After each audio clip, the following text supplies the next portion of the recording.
Assalamualaikum warahmatullahi taala wabarakatuh. Salam sejahtera buat kita semua.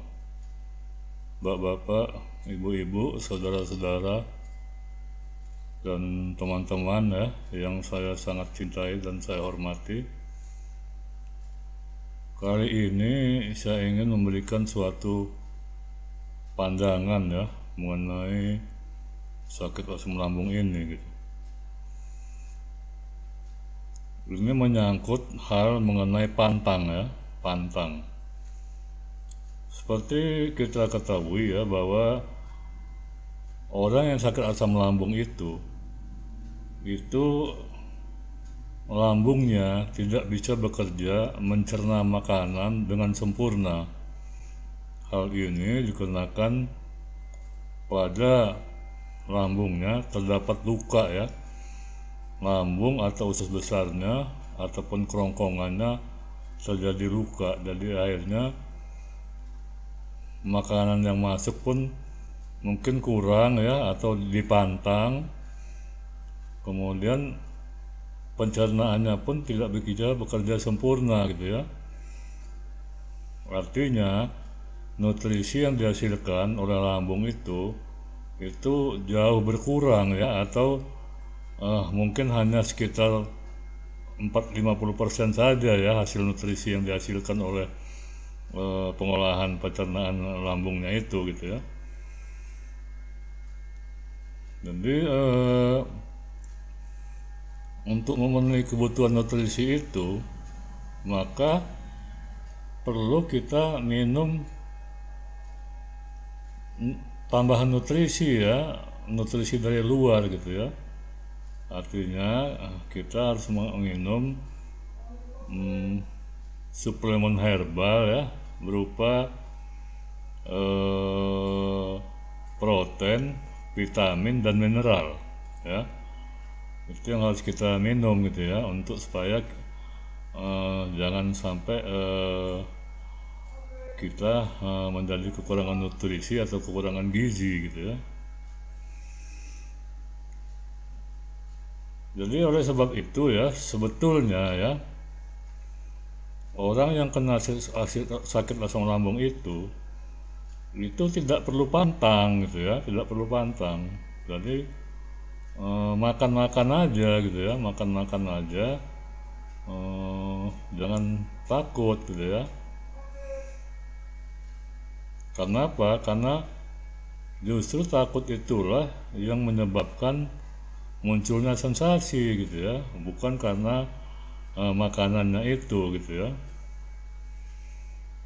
Logikanya begini ya, kalau seandainya orang misalnya kan sakit asam lambung, kemudian dia cuman makan misalnya sayur bening gitu ya, sayur bayam bening, nasinya juga bubur misalnya ya. Nah sekarang gizinya ada di mana gitu ya. Akhirnya kan toh tidak ada gizi yang masuk gitu ya, karena makannya pun kurang gitu ya gizinya. Jadi oleh sebab itu kita tidak boleh pantang gitu ya. Jadi makan-makan aja, jangan takut-takut, makan-makan aja gitu ya.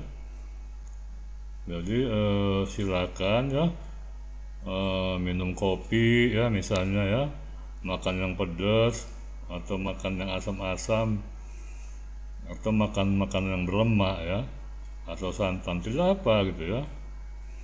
Jangan takut ya. Karena apa? Kalau kita takut, justru sensasi itu akan datang gitu ya. Tapi kalau kita acuh aja ya, kita tidak anggap sensasi itu atau kita cuekkan, maka sensasi itu tidak ada gitu ya. Jadi sensasi itu muncul karena rasa takut. Jadi rasa takut ini ya, efeknya luar biasa gitu ya kepada tubuh kita. Yang pertama ya, dia bisa membuat sensasi itu muncul ya.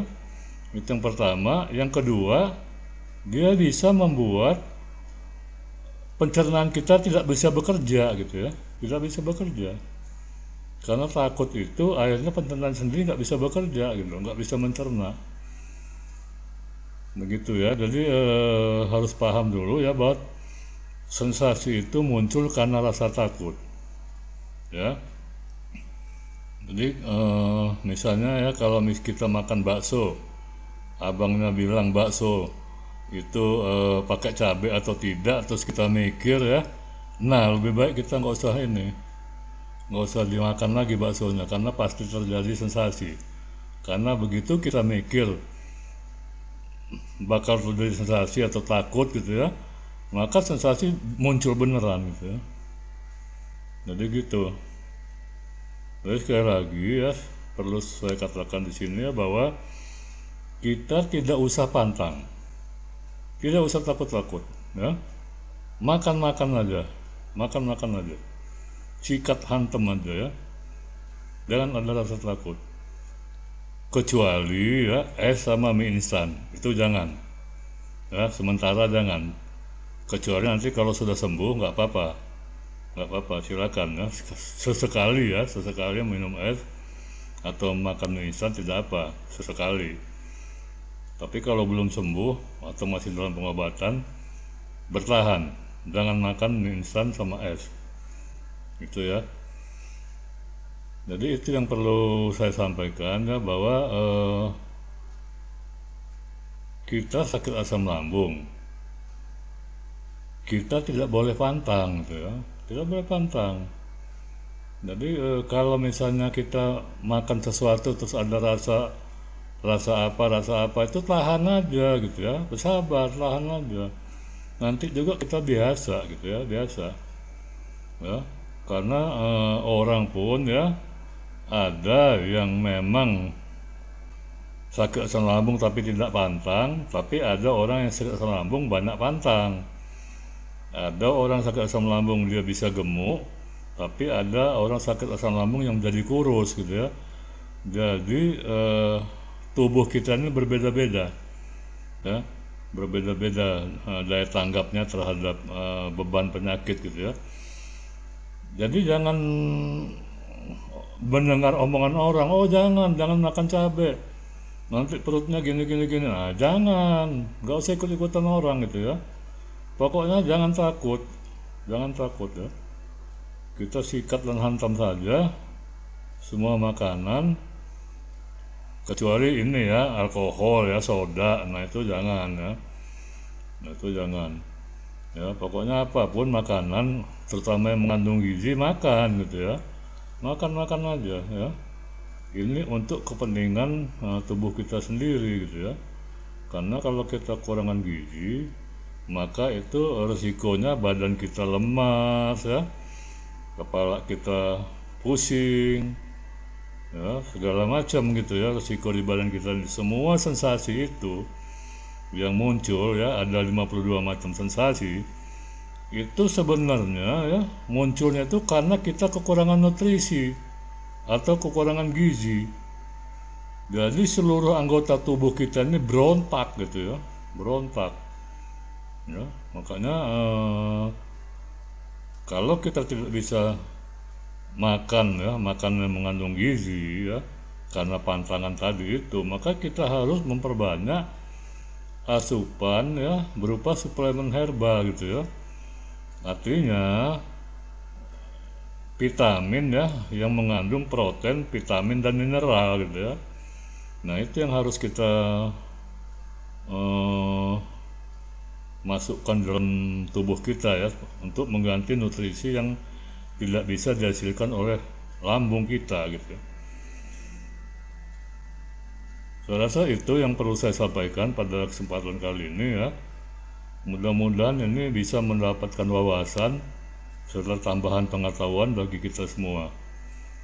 Salam sehat dan tetap semangat. Wassalamualaikum warahmatullahi wabarakatuh.